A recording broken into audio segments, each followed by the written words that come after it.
మన ప్రభు అయిన యేసు క్రీస్తు నామములో మీ అందరికీ వందనాలు తెలుస్తున్నాను. శక్తి వల్ల సందేశం మనం ధ్యానం చేసుకుందాం. సందేశంశము శ్రమలు వచ్చినప్పుడు ఏమి చేయాలో తెలుసా? సందేశంశము శ్రమలు వచ్చినప్పుడు ఏమి చేయాలో తెలుసా? చాలామందికి శ్రమలు, కష్టాలు, బాధలు, ఇబ్బందులు, ఇరుకులు, శోధనలు వస్తే కొంతమంది తట్టుకోలేక ప్రాణాలు పోగొట్టుకుంటారు.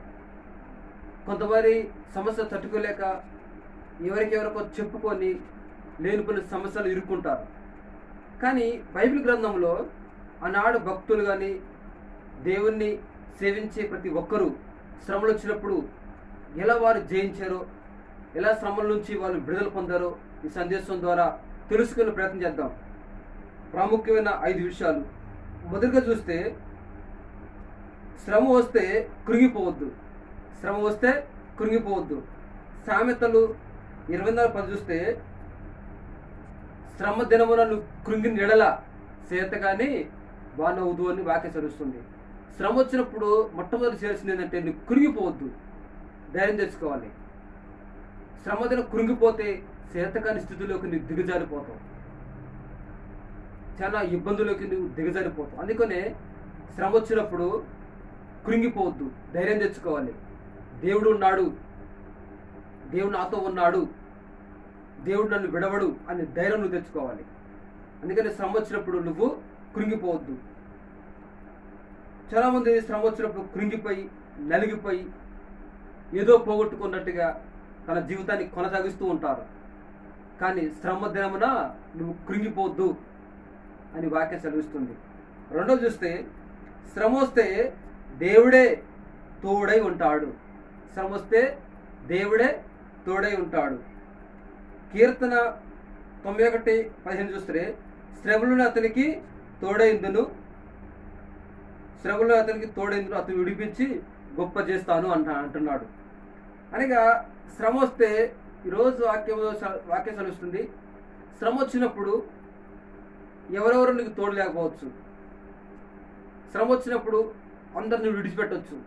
శ్రమ వచ్చినప్పుడు అనేకులు నీకు దూరంగా ఉండొచ్చు. కానీ దేవుడు నీకు తోడుగా ఉంటాడు. శ్రమలో అతనికి తోడైందును అని వాక్యం చదువుతుంది. మూడోది చూస్తే, శ్రమ వస్తే నువ్వు ప్రార్థన చేయాలి. శ్రమ వస్తే ప్రార్థన చేయాలి. యాకోబు పత్రిక 5:15 చూస్తే, మీలో ఎవరికైనా శ్రమ సంభవించిన అతడు ప్రార్థన చేయవలెను, సంతోషం కలిగిన అతడు కీర్తనలో పాడవలెను అనే వాక్యం తెలుస్తుంది. శ్రమ వచ్చినప్పుడు బంధువులు చెప్పుకొని, స్నేహితులు చెప్పుకొని, ఎవరికొరకో చెప్పు, నా కోసం ప్రార్థన చేయి, నా కోసం ప్రార్థన చేయి అని ఎవరికొరకో చెప్పుతారు. కానీ వీళ్ళు మాత్రం ప్రార్థన చేసుకోరు. శ్రమ వచ్చిన వాళ్ళు ప్రార్థన చేయరు. శ్రమ వచ్చిన వాళ్ళు వాళ్ళ వేళక నా కోసం ప్రార్థన చేయి, నా కుటుంబం కోసం ప్రార్థన చేయి, నా పిల్లల కోసం ప్రార్థన చేయి, నా భర్త కోసం, నా భార్య కోసం ప్రార్థన చేయి చెప్పుతారు తప్ప ప్రార్థన చేయరు. ఇక్కడ వాక్యం చదివిస్తుంది, మీలో ఎవరికైనా శ్రమ సంబంధించిన అతడు ప్రార్థన చేయాలి, సంతోషం కలిగితే అతడు కీర్తనలు పాడాలి. పౌలు శిష్యులు శ్రమ వచ్చినప్పుడు వాళ్ళ శిరస్సులో వేసినప్పుడు వాళ్ళు ఏం చేసినట్టే ప్రార్థన చేశారు, కీర్తనలు పాడారు, శ్రమ నుంచి విడుదల పొందారు. ఈరోజు నువ్వు ఏ సమస్య చేత, ఏ బాధ చేత, ఏ కష్టం చేత నువ్వు నలిగిపోతున్నావు, అయితే నువ్వు ప్రార్థన చేయి.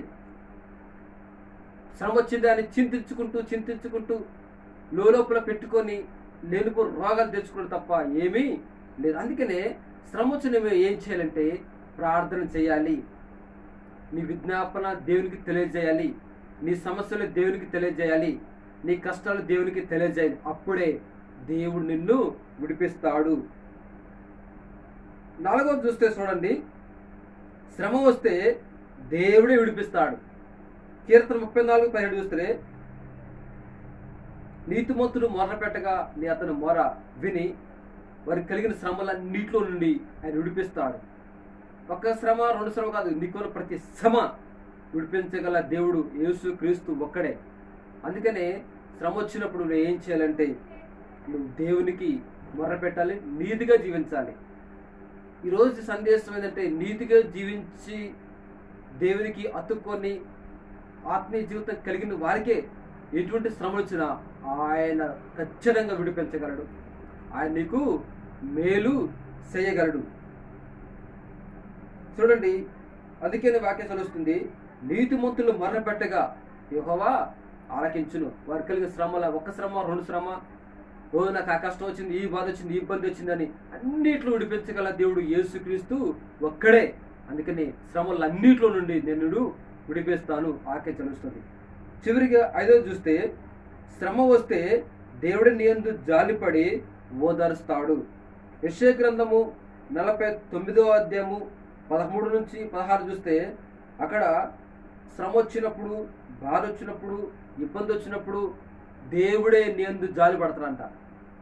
చనమంది అనుకుంటారు, ఇన్ని కోట్ల మంది భూలోకంలో ఇన్ని కోట్ల మంది జనాలు ఉన్నారు కదా, ఇన్ని కోట్ల మంది దేవుడు నన్ను చూస్తాడా, దేవుడు నా మొర వింటాడా, దేవుడు నాకు తోడుగా ఉన్నాడా అని నీకు అనుమానం రావచ్చు.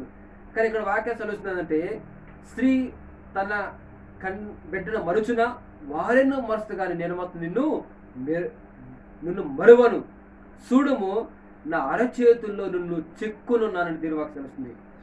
ఆయన నన్ను యేసు ప్రభు అరచేతిలో చెక్కున్నాడు. ఖచ్చితంగా నీకున్న ప్రతి శ్రమను, ప్రతి బాధను, ప్రతి రోగాన్ని, ప్రతి ఇబ్బందిని ఆయన విడిపించగలడు. అందుకనే సదాకాలం నేను నీకు తోడై ఉంటాను.